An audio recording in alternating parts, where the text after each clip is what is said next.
Howdy, BlackWater Sheriff's Department. This is Deputy Dean Hicks. I'm going to be doing a tutorial today with you guys on the GRS Bacon Loadout System so that you can fully understand how to utilize the systems available to us to amplify your ability to carry gear and keep it secure from the criminals.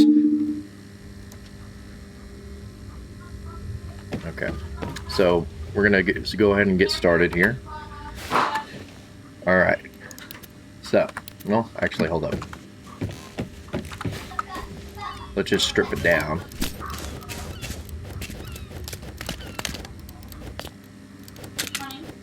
So that we can show you what it would be like if you were just coming in from off duty. You're going to go up to the arsenal, and you'll see your character here. You start with the hat.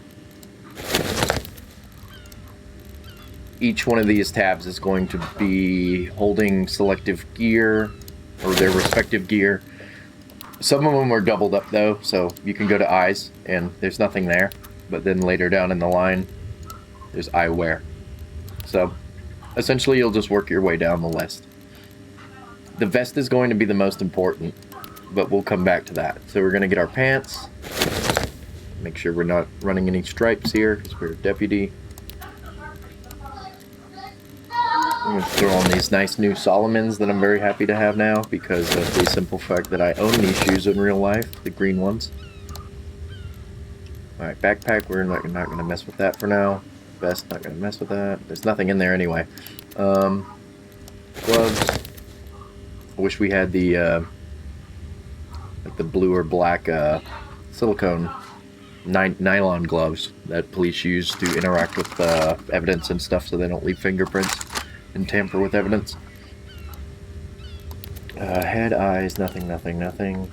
Face, there should be like a balaclava or a gator mask there, but there's not. That's fine. All these extra slots are going to be empty unless they add like tattoos and beards and hairstyles and whatnot. Waist, ignore this. This police belt, garbage. Don't look at it. What we're going to want to focus on is going to be the GRS waist. So this will be your duty belt. We're going to set up our duty belt. We'll pick whichever belt we want. They do look generally the same, but I think it's this modular bison one that looks different, and then these two are the same. So we'll equip that. And when we back out, you'll see this little gear wrench next to it. You'll be able to look here and see which button it is to edit each one of these various items here. And then this will open up the belt customization itself. So, the way GRS works is that any pouches that you put on your kit will actually affect the ability to carry load. So, for example, this is just a visual item, right? It doesn't actually help us store anything, but it looks cool. Whereas this fanny pack that we throw there, this can actually hold weight. So you can actually put things inside those pouches. And the more pouches you have, and what types of pouches you have, affect what you can actually physically put onto your kit. And some of that will be visual, as we'll see later in the video. So we're going to start here with the holster, which we will eventually be able to actually see our duty pistol in at some point. Now these mag pouches don't actually work because I've tested them. For whatever reason, the Glock 18 mags do not work with this, but I've seen Glock 17s and 19 mods that these pouches do in fact work with, where you will see the physical butt end of each magazine sticking out of the pouch itself, which is just really cool on an immersive aspect. Alright, so now nothing on the carabiner, nothing there. Left side pouch. You can put whatever you want here. So essentially this is going to hold a smoke grenade, a stun grenade, whatever you want it to be. You can also have AR-15 magazines on your belt. AR-15 mags that also carry pistol mags. Medical kits for more medical storage. I'm going to go with the open top single AR-15 magazine. Slap another one on there just for good measure. Okay, that will increase our AR-15 mag capacity by 2 magazines. and have 3 magazines for pistol. Middle rear pouch, so this is going to be your IFAC, which is your go-to medical pouch for quickly deploying a tourniquet or anything you need if you are shot in the line of duty. This kit will in fact allow you to treat a gunshot wound on the fly like that. That's generally what that's used for. Okay, so it's going to flip you around sometimes, and you'll have to keep spinning to kind of see where you want to be, what you're looking at, and whatnot. But yeah, essentially, the more pouches you put onto this, the more room there's going to be for you to add things to the belt itself, and actually what physical items you can place in there. Okay, so this is how I like to set up my belt. 2 spare AR mags, all my pistol mags, my pistol itself, medical supplies, maybe a flashbang on the back. I don't go with the fanny pack, but everybody can do, you know, customize it how they wish to where, you know, it fits your needs and your playstyle more so, and makes your character stand out, look a little bit more unique, so not everybody looks like a damn clone trooper. Okay, so our belt is done. The next most important part of your kit is going to be your armored vest. So, we could just slap one of these old guys on. If you're lazy, you could do that.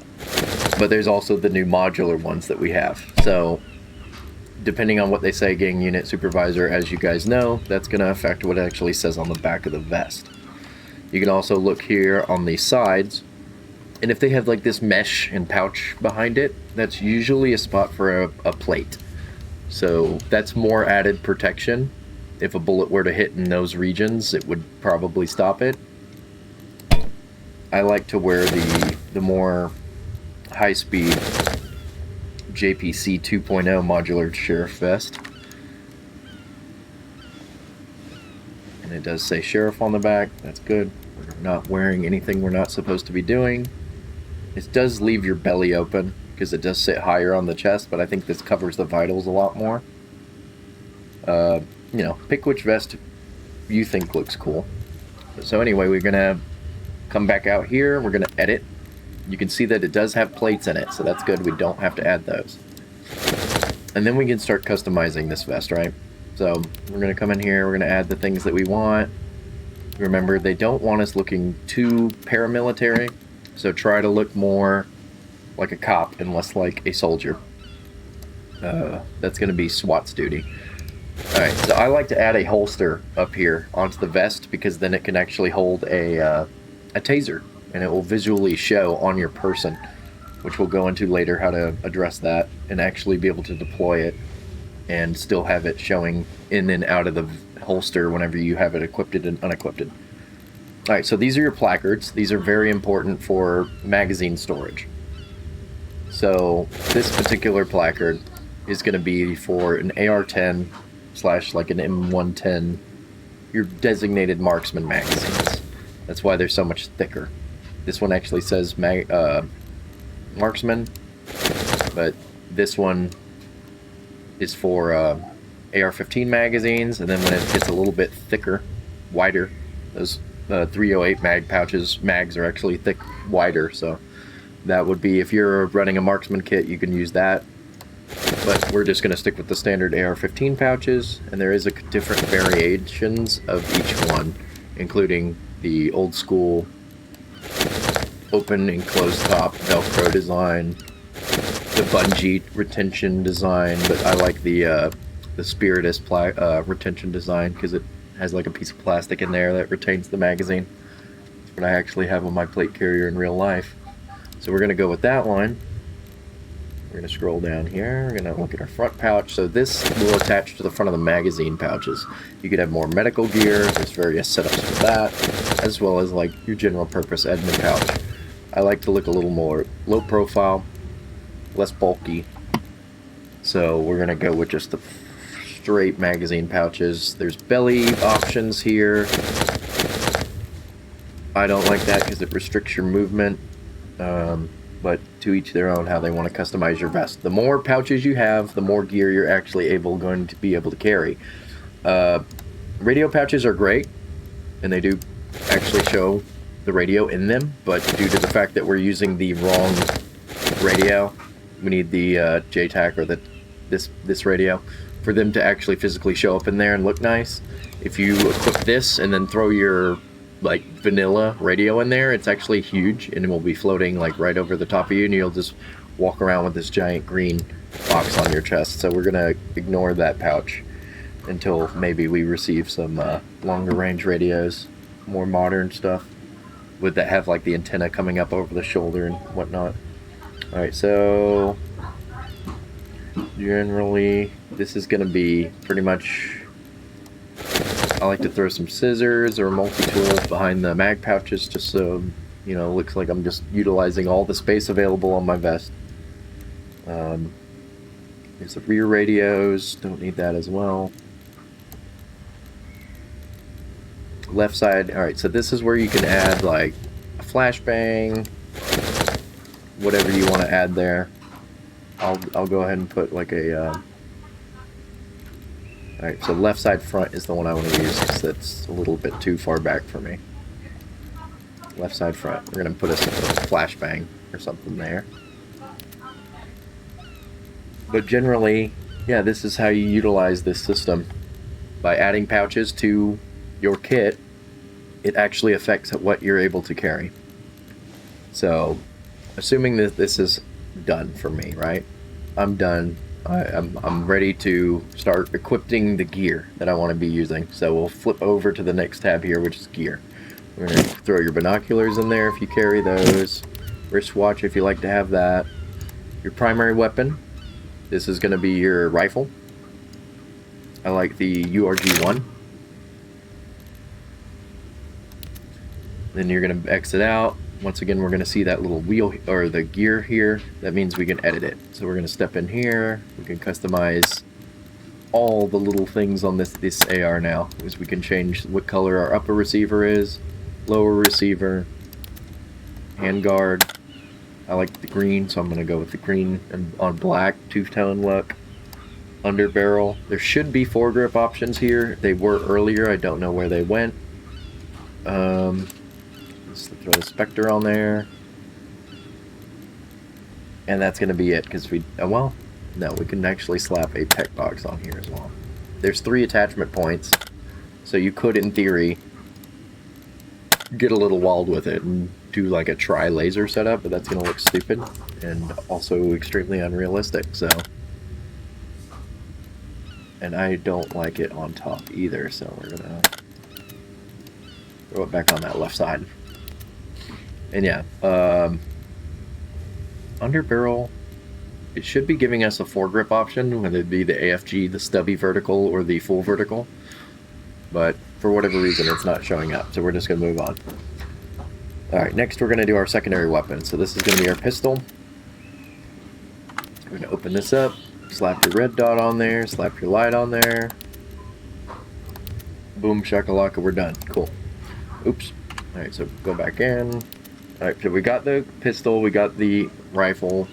Now we're ready to actually put gear into our storage slots here. So, we'll open up this tab that says inventory. Make sure you throw your radio in your shirt so that way it's not floating on your vest and looking very strange. And you can just squeeze whatever you want in here, honestly. You can throw cuffs in there, whatever it is, just squeeze in every little bout of space that you can, because there's going to be places that, see, failed to find food. The storage capacity is limited on each one of these individual items, so you can only fit what you can in there. So, for my shirt, I usually like to carry my basics, my radio, my map, which it's not actually letting me use the map. I need additional 32s. I need additional 32s to Cape Ross and right. Anyway.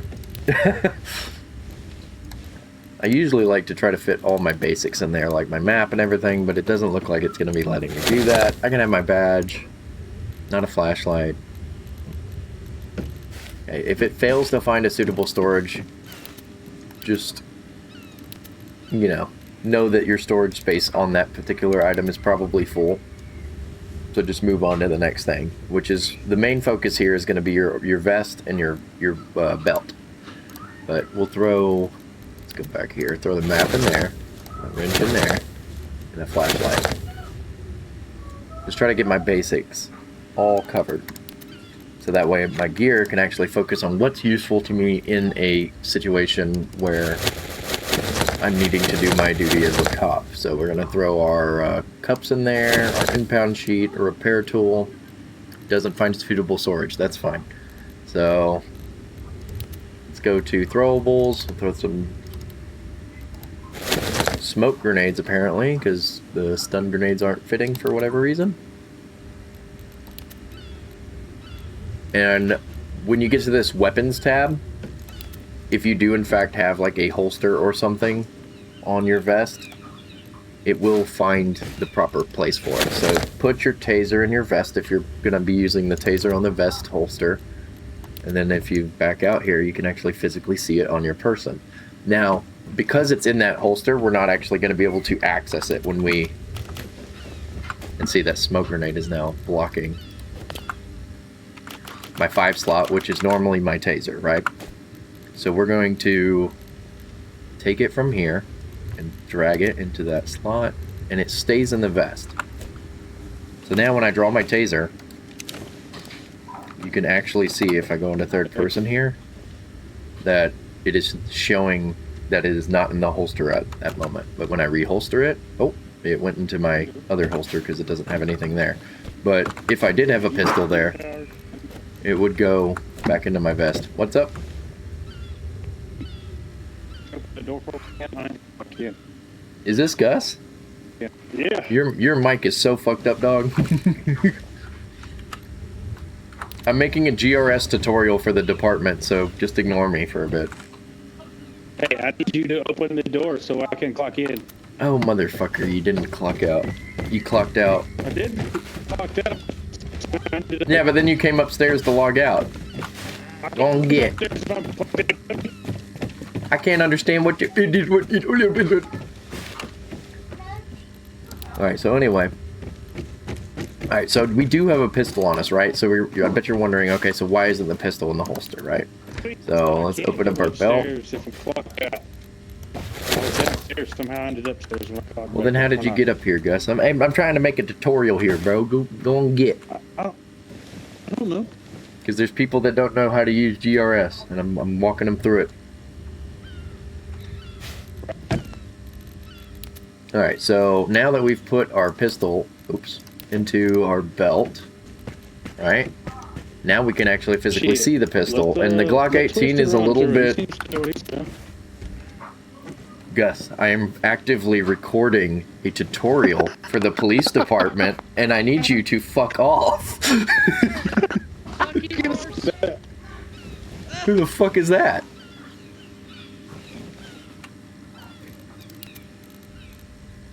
Alright, so we got our... But, as I was saying, I'm sorry.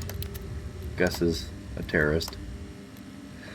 we got AR-15 pouches. We throw from 4. Throw taser cartridges in there. What else do we got? Smoke, stun. Drop the smoke. Do the stun. Medical. We do have an IFAK on our belt, so we can, in fact, grab some medical gear here and try to squeeze that in there.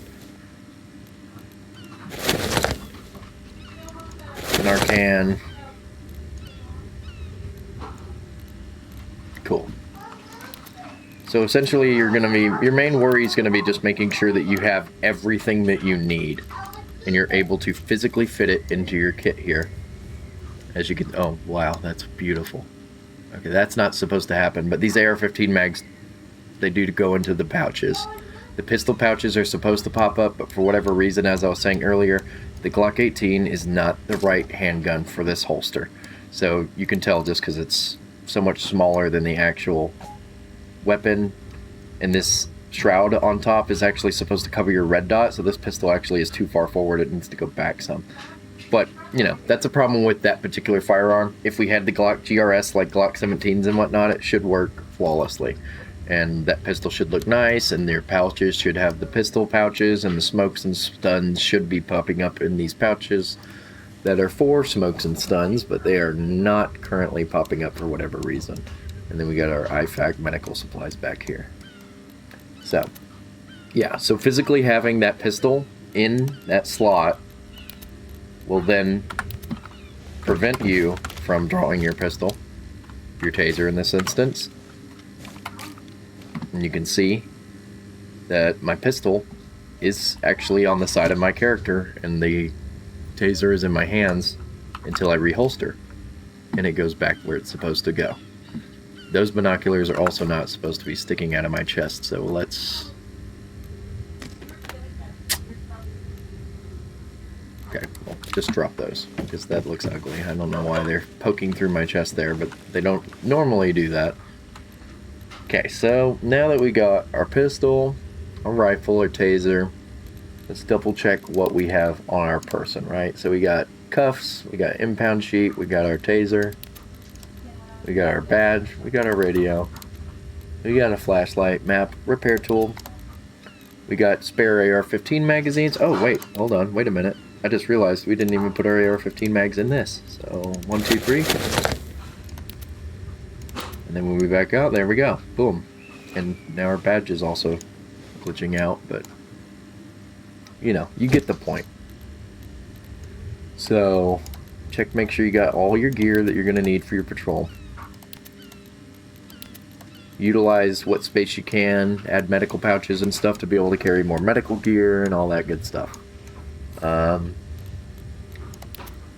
that's pretty much how you do it. You utilize the pouches that you actually put on your kit, affect what you can actually have on you. So customize to your liking and what you want to carry on your person. And then save it. Okay. For whatever reason, we're not able to load the kits that we do save, but you should be able to save them. Which, whenever they fix that issue, then you should just be able to, whenever you come in for duty, say I'm naked or in civvies, you can come up here, open the arsenal, go straight to here, and it will have your loadout saved, and you should just be able to click it, and it will apply everything to your kit. You will have to just sit here and, you know, move things around just so that they're in the right places. So like your taser and all your medical supplies, your radios, a grenade, you know, and there will be a spare pistol and a spare taser on your person, but that's just for the visual aspect. And when you draw those weapons, they will actually physically remove from the holster. Okay, but that one doesn't for whatever reason. So maybe drop that. Yeah, there we go. So you have to put the extra holster, the extra pistol in there initially, but then when you reholster, it should go back to where it's supposed to go visually on your person. And maybe find a different place to put your taser cartridges other than your belt, because yeah, that's not nice. Don't like that. But so yeah, anyway, that's how you utilize the GRS system and maximize the amount of storage that you can carry on your person, what gear you're going to be carrying into the field, and yeah, just customize it how you want it. And if you have any questions, feel free to ask myself, Gus, or anybody that has GRS Bacon Loadout experience. They should be able to walk you through how to do anything that you haven't learned here already. So thank you for watching.